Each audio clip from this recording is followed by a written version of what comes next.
Assalamualaikum warahmatullahi wabarakatuh.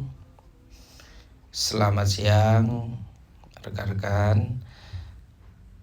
Di cuaca yang cerah ini kita akan berjalan menuju ke satu daerah yang cukup dikenal di dalam pelajaran sejarah kita, mungkin waktu masa SMP atau SMA.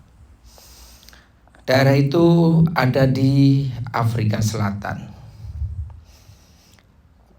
Daerah itu ditemukan oleh Bartolomeu Dias dari Portugal yang disebut sebagai Tanjung Harapan.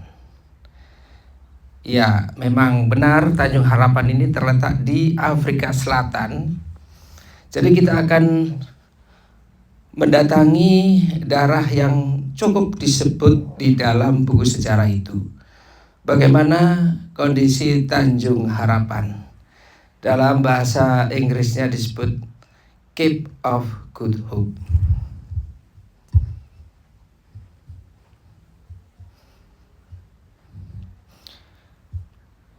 Langsung saja, nah ini kita sudah memasuki ke wilayah Cape of Good Hope. Di sini ada tempat untuk pembayaran tiket bagi setiap pengunjung, dan di situ harus disiapkan kartu. Jadi mereka tidak menerima pembayaran dalam bentuk cash.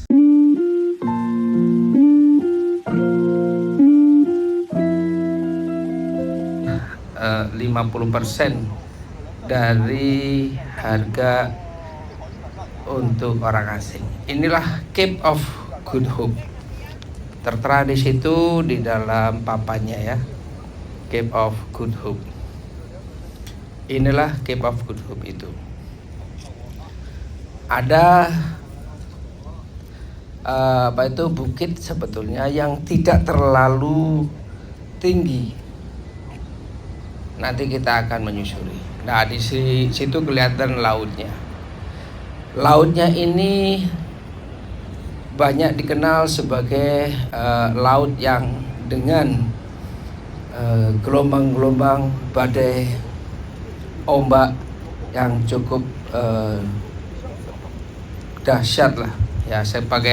Oleh karena itu sebelumnya kalau Bartolomeu Dias itu menyebutnya sebagai Cape of Storms karena begitu dahsyatnya guntur di badai di Tanjung Harapan ini. Jadi tidak mudah untuk melewati laut ini atau tanjung ini pada masa itu. Begitu dahsyatnya ombak ini, bahkan pada perkembangan berikutnya sekitar tahun 1640-an itu ada kapal Belanda yang mencoba untuk merapat ke sini, namun terhalang oleh badai, dan kapten kapal sangat insist agar dalam upayanya untuk merapat ke sini langsung berhasil. Dan dia begitu kuatnya keinginannya sampai mengatakan bahwa dia akan terus berusaha berlayar di sini mencapai Cape of Good Hope, walaupun sampai pada hari kiamat nanti, the day of judgment itu katanya. Mungkin itu semacam kesombongan yang akhirnya menjadi semacam doa yang dikabulkan. Ini menurut ceritanya, konon ceritanya. Akhirnya orang Belanda ini tidak berhasil mencapai itu dan hilang. Dan banyak legenda yang menunjukkan dia menjadi hantu laut yang disebut The Flying Dutchman. Dia dan kapalnya dan kru-krunya menjadi hantu laut di laut bebas yang kadang-kadang muncul, bahkan ceritanya sampai kadang-kadang di pantai Australia sana. Konon juga kabarnya selama 500 tahun di laut ini telah menelan 3.000 kapal yang tenggelam di laut itu. Namun Raja Portugis yang mempunyai kepentingan untuk mengembangkan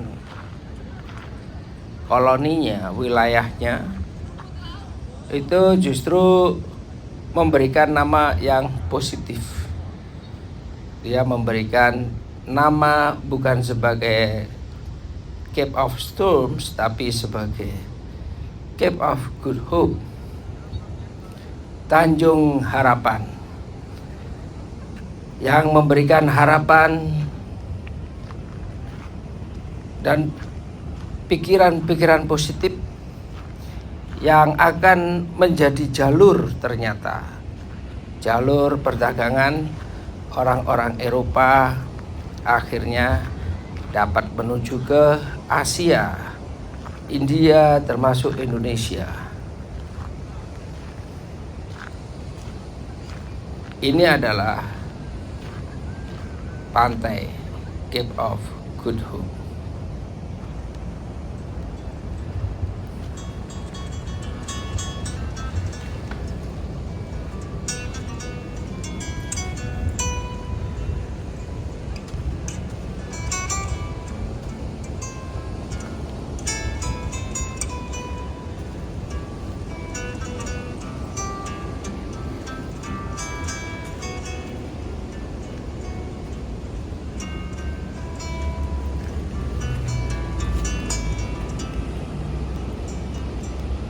Iya, pantai ini juga dapat dikatakan titik, hampir titik paling selatan, hampir titik paling selatan benua Afrika. Walaupun sebetulnya titik yang paling selatan yang benar adalah Cape of Agulhas, pertemuan antara dua samudra Atlantik dan Hindia, yang satu memberikan aliran air panas dan satunya air dingin. Kita coba untuk melihat ke atas. Nah, ini menapaki jalan-jalan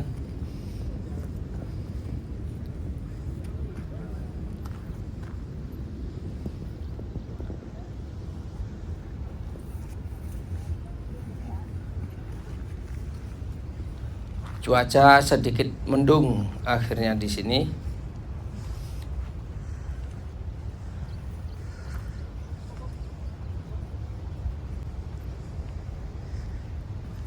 Dan perlu tetap berhati-hati, terutama pada saat cuaca mulai hujan, rintik hujan akan cukup licin. Harus ekstra hati-hati.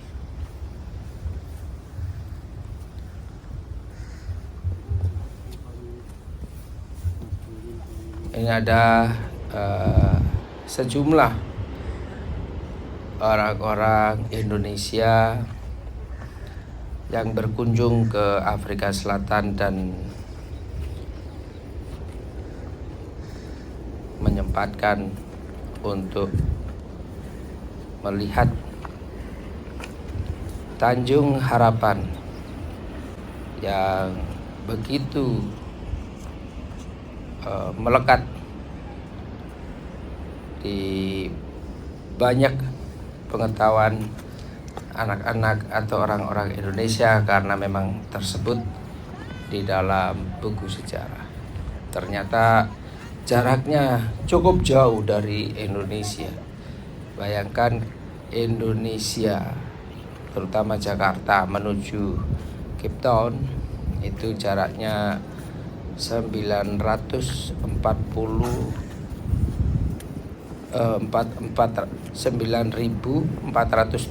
km. Nah, itu nampak mulai cukup tinggi. Nah, kendaraan-kendaraan akan ada di sana. Nampak sebagian orang tetap tinggal di bawah, sebagian lainnya untuk melihat ke atas, ke bukit ini yang kebanyakan adalah batu-batu yang cukup keras, tapi nampak indah, goresan-goresan yang natural.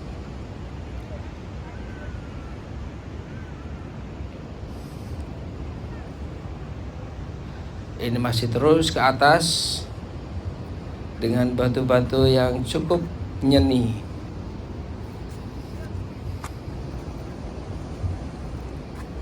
Dan batu-batu keras, cukup keras.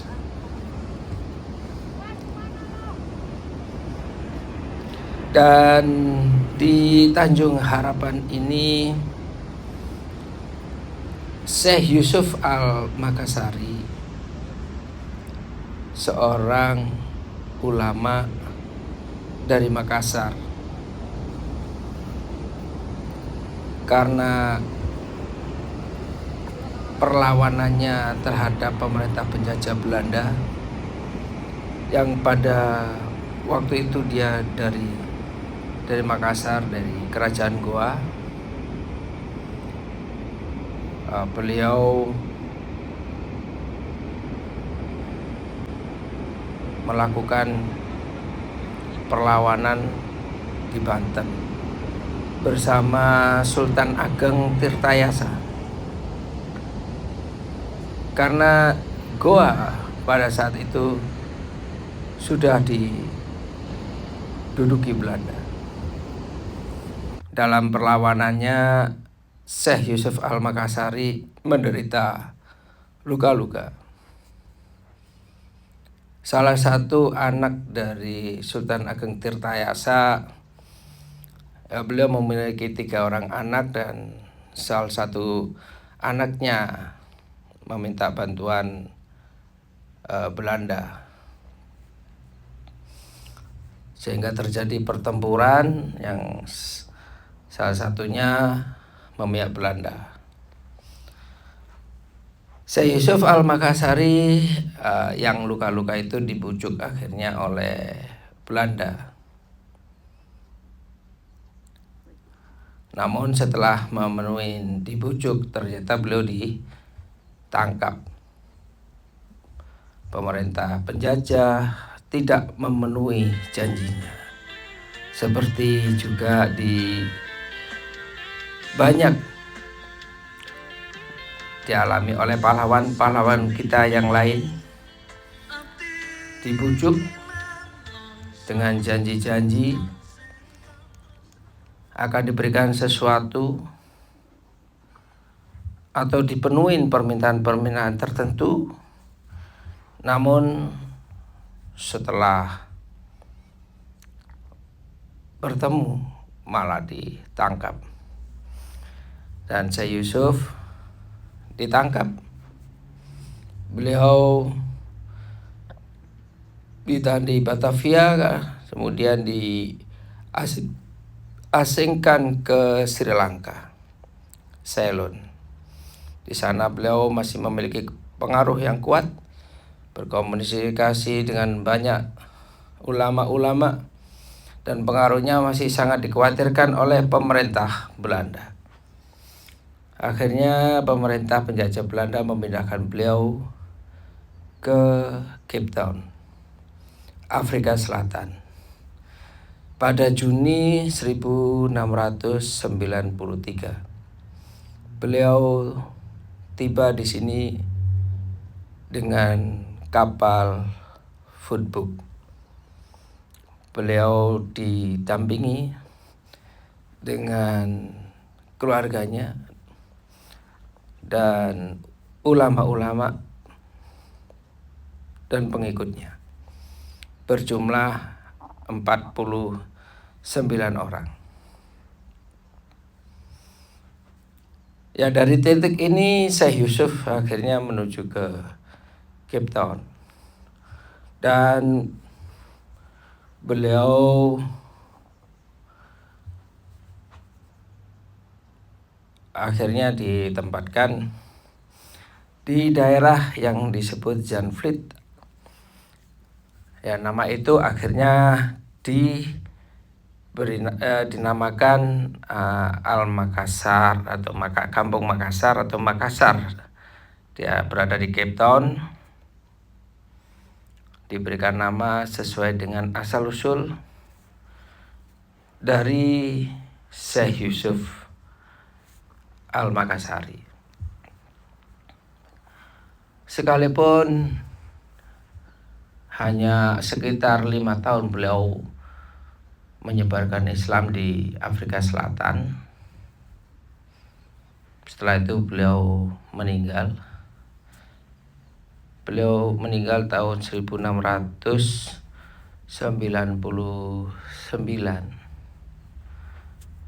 Jadi sekitar 5 atau 6 tahun.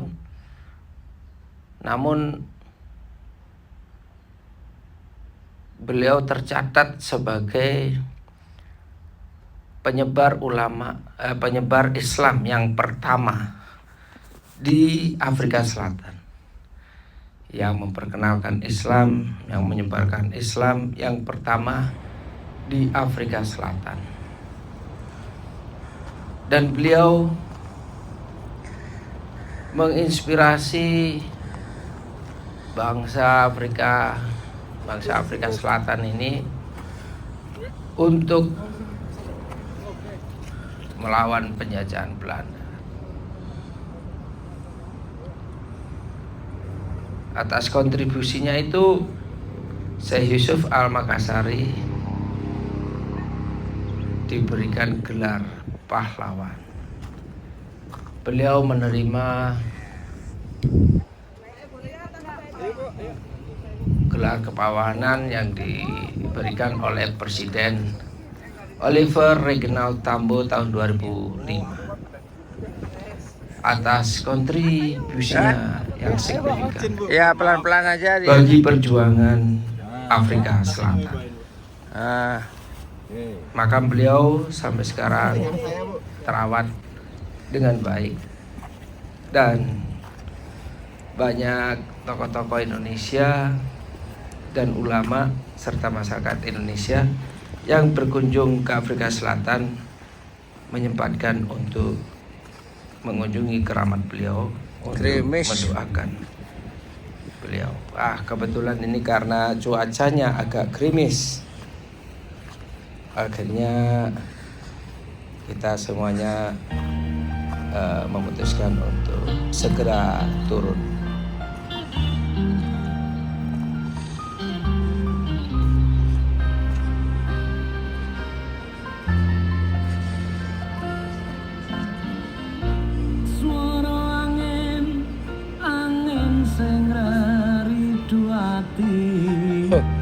Saya pikir mau sambil merokok, ini masalah di sini.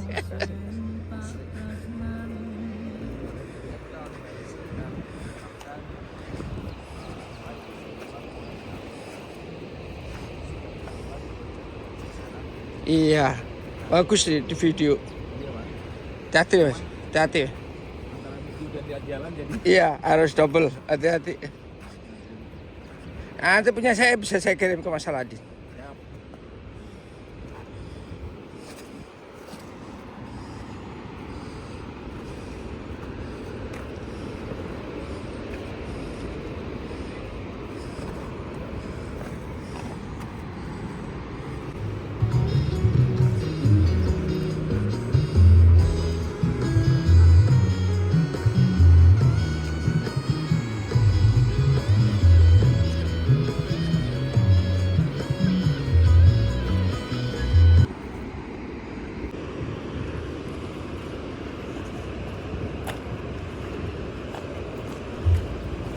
Jadi kita memutuskan untuk turun karena cuaca agak gerimis sehingga jalanan licin dan menjadi cukup berisiko. Namun kita sudah melihat-lihat sekitaran Tanjung Harapan, Cape of Good Hope, dan kita memang melihat kontur di daerah sini dan juga suasana pantai dan lautnya yang memang dalam situasi-situasi tertentu ombaknya cukup besar dan akan berbahaya pada saat badai. Dari penamaan sebetulnya kita bisa melihat bahwa sebuah nama yang tadinya Cape of Storms, Tanjung Badai, suatu tanjung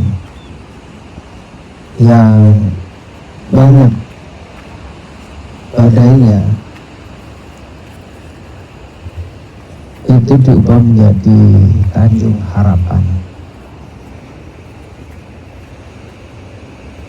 Artinya ada perubahan mindset sebenarnya. Kalau Cape of Storms itu banyak menggambarkan tantangan, tanjung, badai, tantangan. Bisa menimbulkan sifat-sifat yang pesimis, bahkan mungkin menimbulkan ketakutan, sehingga bagi orang-orang yang tidak berani mengambil tantangan, maka dia bisa menghindari daerah itu. Namun ada juga orang yang berpikir positif, mengubah tantangan menjadi peluang, dan perubahan nama menjadi Cape of Good Hope itu memberikan harapan. Jadi tantangan diubah menjadi harapan atau peluang. Demikian dalam perjalanan hidup kita, seringkali kita menghadapi kesulitan dan tantangan yang tidak mudah. Namun ada yang melihat tantangan itu sebagai kesulitan yang menimbulkan keluhan-keluhan, mematahkan jiwa dan semangat, menimbulkan keputusasaan. Namun ada juga yang melihat kesulitan-kesulitan itu sebagai tantangan yang harus dilewati, dan di balik itu ada harapan. Maka ada kata-kata, there is always light at the end of the tunnel, bahwa akan ada cahaya setelah terowongan yang gelap itu.